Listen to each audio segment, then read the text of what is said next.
environmental regulations, their capitulation to the environmental movement. Well, it's designed to protect a rare, fish species. Billions of gallons of water literally are dumped into the Pacific Ocean instead of being stored in reservoirs for emergencies like this.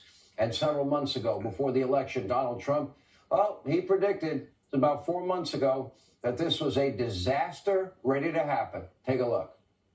They said, we have no water. I said, do you have a drought? No, we don't have a drought. I said, why do you have no water? Because the water isn't allowed to flow down. It's got a natural flow from Canada all the way up north, more water than they could ever use.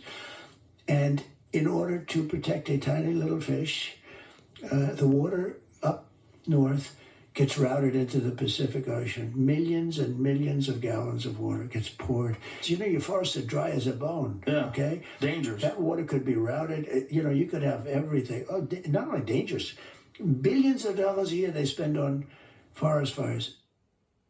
Now, this was not Donald Trump's only warning to California. Back in 2018, during his first term, with Governor Newsom standing right beside him, President Trump urged the state of California to manage their forests and cut back the brush. Common sense, the science of forestry. Take a look. We get all of this cleaned out and protected.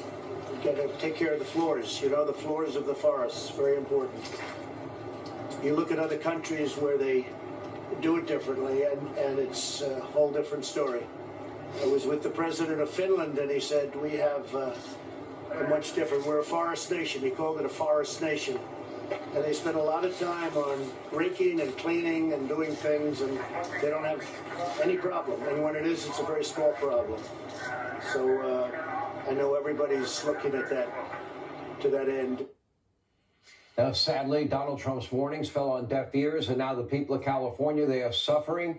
But this was a disaster that had been brewing for many decades, and you can go to school. You can get a degree in forestry. This is not complicated science. In Deep Blue, California, one party, they have all the power. There's no oversight. There's no accountability. They have been catering to the radical environmentalists over people's safety for decades.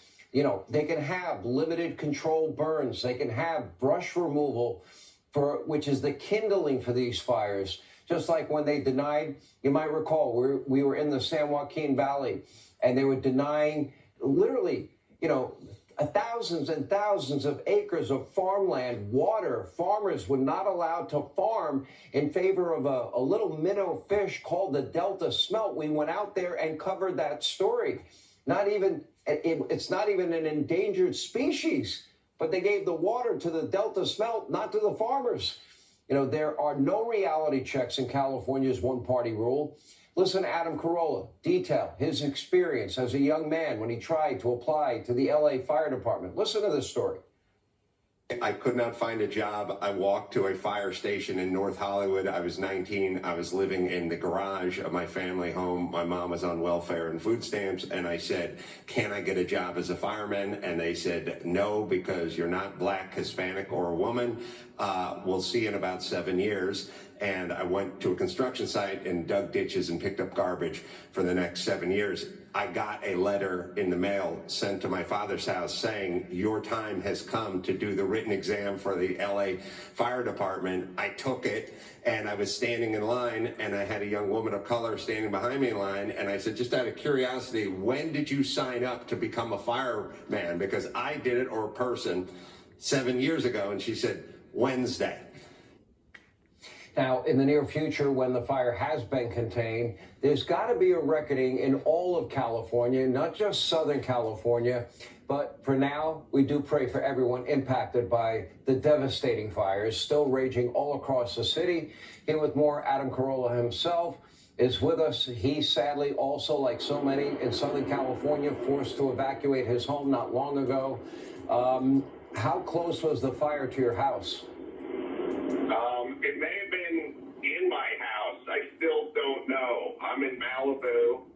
I'm near the coast, near PCH, and many structures around me, almost all the structures around me have burned along PCH and in the mountains. So I still haven't gotten confirmation whether my home is there or gone.